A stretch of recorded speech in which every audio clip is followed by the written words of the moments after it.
One love, family, wholeness and balance. What's up? Hope you're having a beautiful day. I'm here out in nature doing some grounding, getting a little bit of sunlight on my skin, giving thanks for another day. And I wanted to take some time to connect with y'all today about some thoughts that have been in my heart mind. Um, you know, we're living in interesting times. Of course, they say, may you live in interesting times, but that can be a blessing or a curse, right? Anyway, was talking with my cousin this morning, and we were having this conversation about the direction things are going with respect to AI, the jab,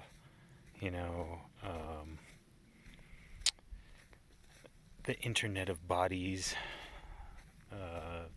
central bank, digital currency, cell phones, and what that means related to our kids, our families, nature, our sovereignty, our health, our mental well-being, and this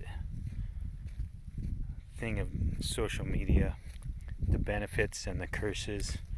I've met so many awesome people through digital media, and I feel like I use it skillfully, and that I'm only on here to connect with like-minded people, to build my business and the right livelihood, where I'm trying to share permaculture, health, sovereignty, herbalism, but it has a psychological impact, I think, on everyone. They say that our attention span's only about 7 seconds long or less, which is less than a goldfish, because we've become accustomed to the dopamine hit we get from social media. And so, what comes to mind to me is that we're gonna at some point gonna have to abandon this system that is being created for us. They're saying that people are lonelier than ever, even though we have this great thing, social media, particularly men.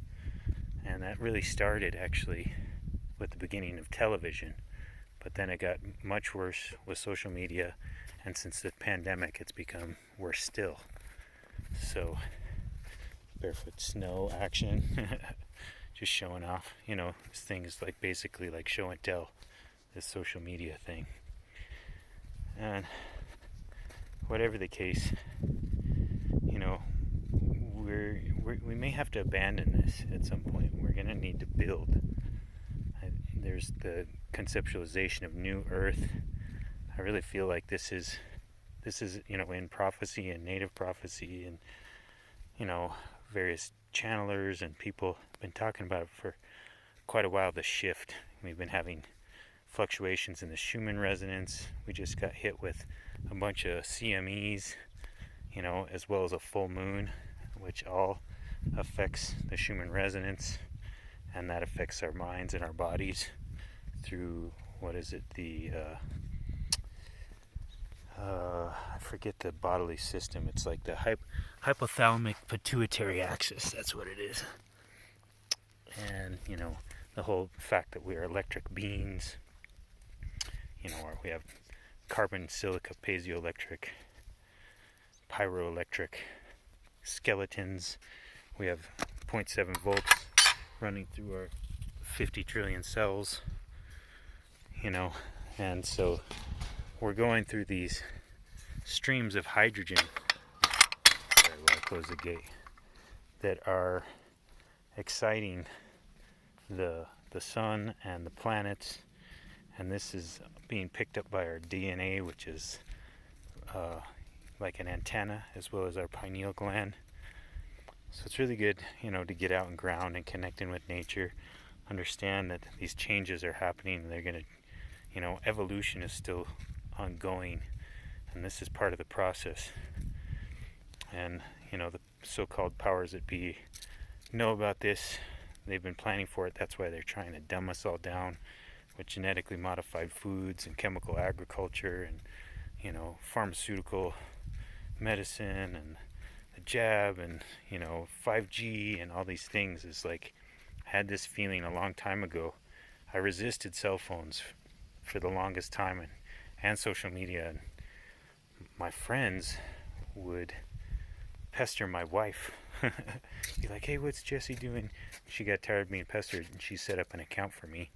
And, I instantly had like 300 friends because I'm blessed to have a lot of friendships and good relationships, because I've been good to people, and people are good to you when you're good to them. And people have been good to me, and it builds, it just, it's like a harmonic. So, whatever the case, I feel like we're going to have to abandon this electric AI industrial control model, that's basically fear. We're going to have to choose between fear and love. Fear and control, or love and acceptance. And, the technocracy or nature. There's not really, it'd be nice if we could bridge the gap, use technology in ways that would benefit humanity and the world, but every tool can be, you can use a hammer to build a house, or you can use it to bludgeon someone. So it's a matter of how we use it, and it's important to raise the consciousness and vibration through skillful use of these things. But at a certain point, I feel like that's the hit I've had for more than a decade, that we should choose connection with our own bodies and minds, connection with nature and with one another in the real. That we could actually, this cell phone thing is a plagiarization of our bodies, essentially. It's got a processor that's like a computer, like your mind. It has this wireless effect, just like your pineal gland. It has a little oculus, a little camera that's like an eye. It runs many programs. It can do all this stuff, just like us.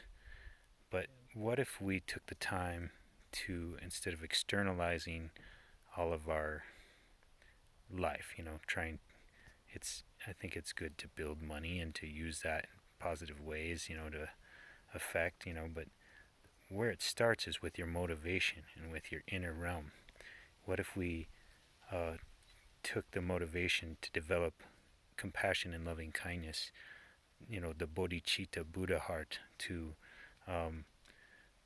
read this book, this, instead of scrolling through social media, we could meditate and pick up on the light codes that are coming into our DNA, that, we're all brilliant, we're all infinitely endowed with intelligence. That's, that's this thing of this Buddha mind, as everything is mind, everything is connected, and our consciousness is infinite.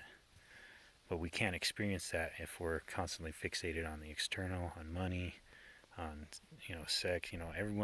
Everyone's chanting about abundance. Everybody's worried about economic abundance, and we forget that our true abundance is natural abundance. Our economic abundance is based on natural abundance.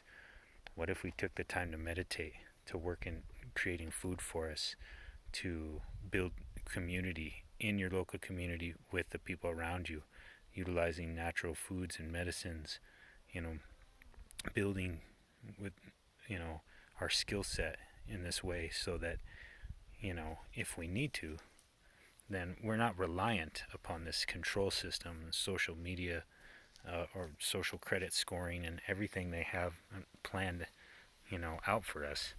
We could find our way. There's no reason why we have to fall prey to that. We can find our way into a heaven realm by concentrating on what we're going to do, devoting our efforts to benefit all beings, what we're going to do to change the world from the inside out. When we change ourselves, we change the world. Developing ourselves in that way, developing land in that way. And that way we have this resilience of the foundation of creation, which is so much more, this thing of this industrial technocracy and military complex is built on shaky ground. If we had a Carrington event type solar flare, it would knock out electricity. There goes all the refrigeration. There goes all the travel. There goes all your technology.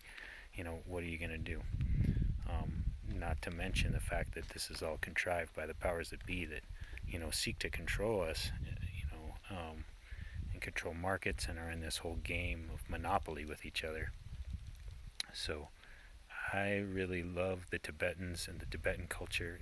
That their culture is based on altruism, on creating benefit for everyone around you. And a lot of the millionaires and sort of self-help talk out there is, talks about this. Like, if you want to bring value, if you want to be valued and valuable, you have to bring value to others. So that's kind of what I want to offer, and actually ways to that through learning to do permaculture. I want to start teaching more, doing here online free stuff, as well as doing online teachings, as well as in-person teachings on permaculture and herbalism.